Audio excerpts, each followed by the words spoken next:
2024 লোকসভা নির্বাচনে তৃণমূলের প্রার্থীর তালিকা ঘোষণা হতেই তমলুক লোকসভা কেন্দ্রের তৃণমূল কংগ্রেস প্রার্থী দেবাংশু ভট্টাচার্যের নামে দেওয়াল লিখন শুরু হয়। তমলুকের কারুই অঞ্চলে তৃণমূল কংগ্রেস সমর্থকরা দেওয়াল লিখন শুরু করলো তৃণমূল প্রার্থীর সমর্থনে। তবে অন্যদিকে বিজেপি প্রার্থী হিসাবে প্রাক্তন বিচারপতি অভিজিৎ গঙ্গোপাধ্যায়ের নাম উঠে আসে, যে কারণে এক প্রকার টক্করে লড়াই হওয়ার সম্ভাবনা রয়েছে তমলুক লোকসভা কেন্দ্রে। আমরা আজ সকাল থেকেই আমাদের তৃণমূল কংগ্রেসের সমর্থনে আমরা এই যে লোকসভা নির্বাচন, সেই জন্য আমরা অলরেডি আজ সকাল থেকেই দেয়াল লিখন শুরু করে দিয়েছিলাম, কিন্তু আমরা প্রার্থীর নাম কোথাও লিখছিলাম না।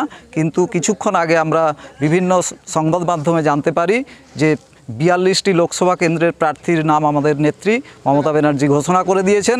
আমরা যখন জানতে পারি তমলুক লোকসভা কেন্দ্রে আমাদের প্রার্থী, আমাদের প্রিয় প্রার্থী আমাদের দেবাংশু ভট্টাচার্য নাম আমরা দেখতে পেয়েছি, আমরা তখন থেকেই দেয়াল লিখন দেবাংশুদার নামে আমরা শুরু করে দিয়েছি। তমলুকে যে বিজেপির প্রার্থী হচ্ছে নাম ঘোষণা হয়েছে, তার সঙ্গে কি টক্কর হতে পারে? কোনো রকম টক্কর হবে না, কারণ মমতা ব্যানার্জি বাংলার যে উন্নয়ন ঘটিয়েছেন, প্রতিটি মা বোনেরা দুহাত তুলে তৃণমূলকে আশীর্বাদ করবেন, এই আশা আমরা তৃণমূল কংগ্রেসের পক্ষ থেকে রাখি।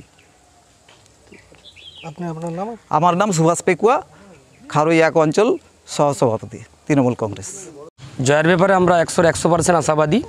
প্রার্থী প্রতি দলেরই থাকবে, প্রতিদ্বন্দ্বিতা সবাই করার অধিকার প্রত্যেকেরই আছে।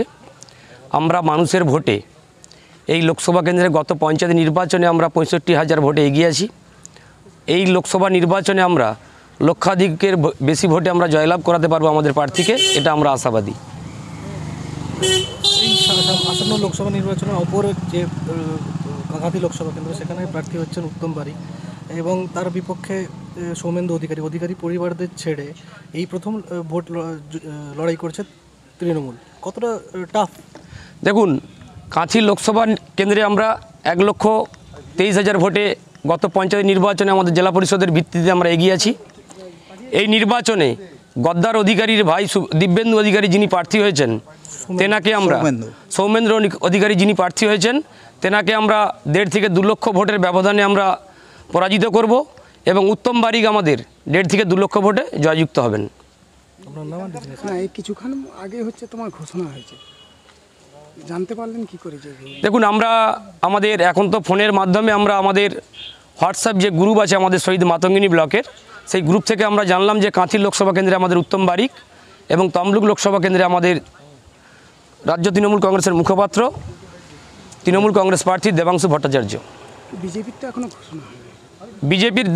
বিজেপির ঘোষণা হয়নি। আমরা উড়া শুনতে পাচ্ছি যে এখানে অভিজিৎ গঙ্গোপাধ্যায় দাঁড়াবেন তিনি, এটা আমরা শুনতে পেয়েছি। এটা কি দুজনের টক্কর হবে ভালো মতো? দেখুন, সেয়ানে লড়াই হবে না। আমরা আশা আমাদের কাছে আশা আছে আমাদের যে আমাদের দেবাংশু ভট্টাচার্য এখানে লক্ষাধিক ভোটে জয়লাভ করবে। আমার নাম জয়দেব পাঁজা, খারুই এক অঞ্চল তৃণমূল কংগ্রেসের সাধারণ সম্পাদক।